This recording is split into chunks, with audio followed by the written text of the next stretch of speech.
Good day everyone, I'm Almira Caranzo together with my groupmates Jubilin Pineda, Jaira Marie P. Olayan, Harriet Nicole Alvarez, Micah Angela Mabolo, and Miss Claire Manghas will present to you our case study entitled A Family Case Study, How Money Might Matter for Academic Learning During the Pandemic Period. Money is very important to a person who's working, having a child to support, and most especially when they are supporting their children and financial studies. Based on Shannon 1998, reading poverty becomes a way of being with the poor and understand their lives, as well as means of understanding why institution, law, and social practices operate as they do, and why these and policies seems natural or expected practices in our society. Most of the people in the society are having troubles and prioritize their daily lives rather than their academic learning studies. That makes and more Filipino children choose to work to make their own money for their daily lives. Pandemic hit the world in many different aspects, from its economy to people, based on TESOL 2021. The pandemic kills a lot of opportunities for the people, make the whole world economy down, affect the students, and introduce a new type of learning method that provides expanded service of education for all. Due to the fact that this pandemic also kills a lot of opportunities and dreams of every children that crawls their studies, or what we call the breadwinner, to support themselves and their family. Money during this pandemic is really important. Because of the lockdowns that happens all over the world, many businesses are closed and some lose their employees to save their businesses. The relationship between the pandemic, school learning, and poverty has been more controversial during the 2018. As what he said, this tree has a big impact to all people all around the world.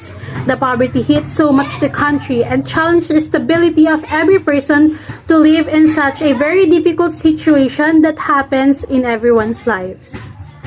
Money is much powerful that can control someone's lives, and money could also help to achieve their goals and dreams. However, in recent years, based on the surveys of Pulse Rate Asia, most of the provinces in the Philippines are considered as the poorest places that need support and need job opportunities for them to fulfill their basic necessities and support their families.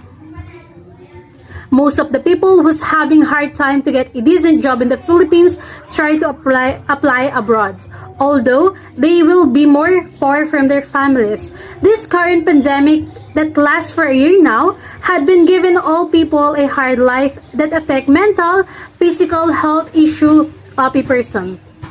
Academic learning during the pandemic is quite hard and difficult, most especially with the use of new technologies that even a 4-year-old child should be able to use it to get into their classes. The relationship between the pandemic and the poverties are making people's lives more difficult and scary to live, especially in this kind of situation. No one can deny that talents could also help to achieve goals and dreams. More Filipinos use their talents to make money and scholarship to a prestigious school. And due to the poverty that is being faced by the student, they choose to become a part-time student to provide their needs and give some necessities for their families. The government agencies are continuously providing a lot way to help students, such giving scholarship to the students who are in need, but having the qualification and the qualities of being a scholar. Based on Turk's Law 1997, the only way to fight poverty is education. People treated education as a key to unlock the brighter future for tomorrow. Being an educated person has a lot of opportunities and advantages to have a better and secure life. As what Nelson Mandela said, education is most a powerful weapon which you can use to change the world. Key issues. First, what are the financial problems that the students encountered? So this case study will tackle the difficulties of the students to their financial. This study will present the possible problems that the students are facing. Second, What are the reasons behind the students' difficulties in managing their finances? Also, this provides the reasons of the students' difficulties in terms of finances. Next is, what are the effects of financial difficulties in students' achievements? And this will also show the effects of the financial difficulties to the achievement of students. This will show how financial problems affects the students. Next is, what are the possible ways to address the financial difficulties experienced by the students? Next is, this study will address every financial difficulties that students are experiencing. And lastly, what government agency should support the finances to eliminate money-related difficulties in academic learning? This study will also state the government agencies who will support students to their finances. Our key assumption implies that financial issues can bring stress in students, resulting in worse outcome for not focusing on their studies. Working part-time to suit their demands may result in insufficient time for education. When it comes to purchasing items, the pupils are unable to distinguish between their wants and necessities. They waste their money because they lack a precise strategy or budget for how they want to spend their money in the future. One of the consequences is that pupils will lack desire to perform their best when it comes to studying. Furthermore, students cannot simply go forth when they have a group study or project that they must attend. Moreover, students must pay money to purchase load for their online classes, and having a financial issues, a student may not attend their online classroom because they need to work and do not have enough money to purchase load. If students have tasks to do that may require adequate supplies, they must be imaginative and inventive. Spend your money wisely. You can just go out and buy stuff that you don't need. The Commission on Higher Education, or CHED, is a government body that assists college students financial by providing free education. Budgeting is one of the answers to students' financial difficulties, since it allows you to separate what you need and desire, and it allows you to identify things that you need to prioritize before spending money for your satisfaction, which is especially important when you have limited funds. The table 1 shows that compulsive or overspending along with the debt are not the reason why the student are having a problem in their financial. While 38.5% of the respondents say that unexpected spending is affecting their school financial.